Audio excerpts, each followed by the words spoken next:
আকাশবাণী কলকাতা। স্থানীয় সংবাদ পড়ছি অর্ক সেন।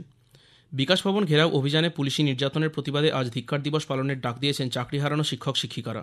মুখ্যমন্ত্রী মমতা ব্যানার্জিকে তাঁদের সঙ্গে এসে কথা বলতে হবে বলে দাবি আন্দোলনকারীদের।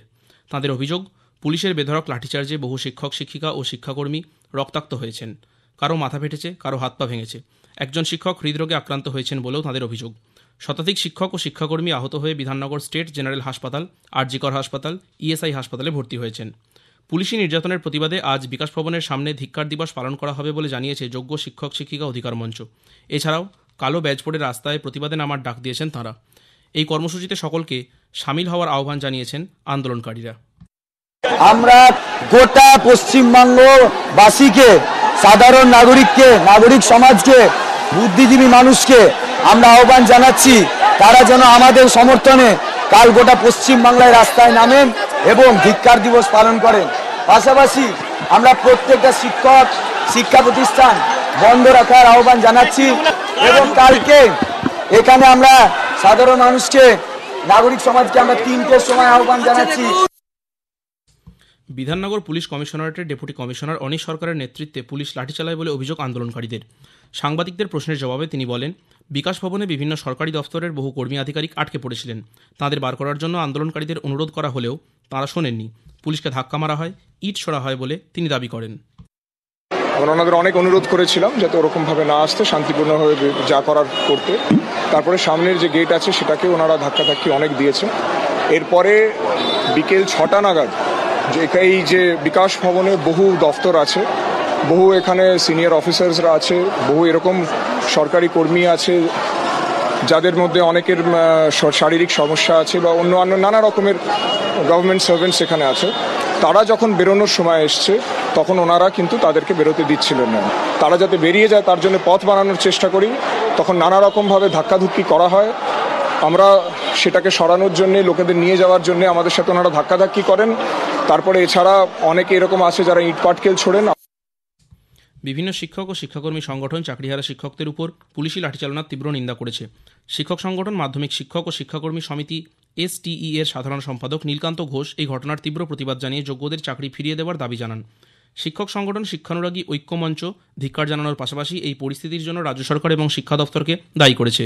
মঞ্চের সাধারণ সম্পাদক কিঙ্কর অধিকারী চাকরিহারা যোগ্য শিক্ষক শিক্ষাকর্মীদের ভবিষ্যতের সম্পূর্ণ দায়ভার সরকারকে নেওয়ার দাবি জানান।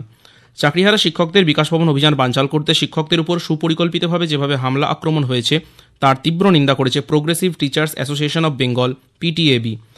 পশ্চিমবঙ্গ সরকারি কর্মচারী ইউনিয়নের সাধারণ সম্পাদক শুভাশিস দাস ওই ঘটনায় অবিলম্বে দোষী পুলিশ কর্মীদের দৃষ্টান্তমূলক শাস্তি ও যোগ্য চাকরিহারা শিক্ষকদের অবিলম্বে সম্মানজনকভাবে চাকরিতে ফিরিয়ে নেওয়ার কথা বলেন।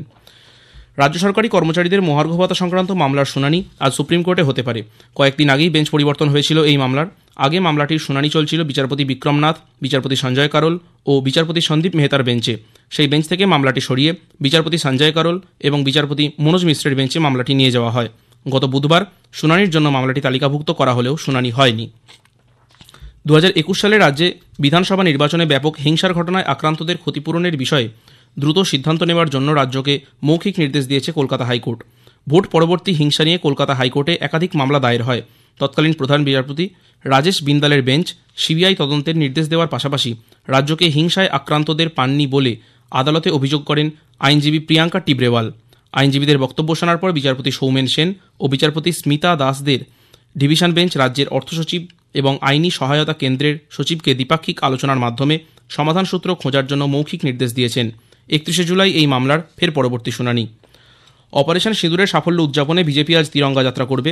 বিকেলে কলেজ স্কোয়ার থেকে শ্যামবাজারের নেতাজি মূর্তির পাদদেশ পর্যন্ত জাতীয় পতাকা হাতে নিয়ে এবং ভারতীয় সেনাকে স্যালুট জানিয়ে এই পদযাত্রা হবে। দলের রাজ্য সভাপতি সুকান্ত মজুমদার ছাড়াও দলের সাংসদ ও বিধায়করা এই পদযাত্রায় অংশ নেবেন। কোচবিহারের পশ্চিম শীতলকুচি এলাকায় ভারত বাংলাদেশ সীমান্তে কাঁটাতারের ওপারে নিজের জমিতে চাষ করতে গিয়ে বাংলাদেশি দুষ্কৃতীরা অপহরণ করে কৃষক উকিল বর্মনকে। আর এই ঘটনার পরই আতঙ্কে ভুগছেন সীমান্তবর্তী এলাকার কৃষকরা। কোচবিহার জেলায় এরকম অনেক কৃষক আছেন যাদের জমি কাঁটাতারের ওপারে। উকিল বর্মনের ঘটনার পর তাদের অনেকেই চাইছেন সরকার কাঁটাতারের ওপারের জমি অধিগ্রহণ করুক। একই প্রশ্ন তুলেছে তৃণমূল কংগ্রেসও। তবে বিজেপি দাবির বিষয়টি নিয়ে উচ্চস্তরে আবেদন করবেন বলে জানিয়েছে। জরুরি ভিত্তিতে রক্ষণাবেক্ষণের কাজের জন্য মেট্রো রেলের ইস্ট ওয়েস্ট করিডোরের হাওড়া ময়দান এসপ্ল্যানেড সেকশনে আগামী রবিবার ট্রেন চলাচল সম্পূর্ণ বন্ধ থাকবে। ওই দিন এই অংশে কোনো ট্রেন চলাচল করবে না বলে আজ মেট্রোর তরফে এক বিজ্ঞপ্তিতে জানানো হয়েছে। তবে এই করিডোরের শিয়ালদা সেক্টর 5 অংশে নিয়মিত ট্রেন চলাচল করবে। স্থানীয় সংবাদ শেষ হলো। এর পরবর্তী খবর শুনুন দুপুর 12:30টায়।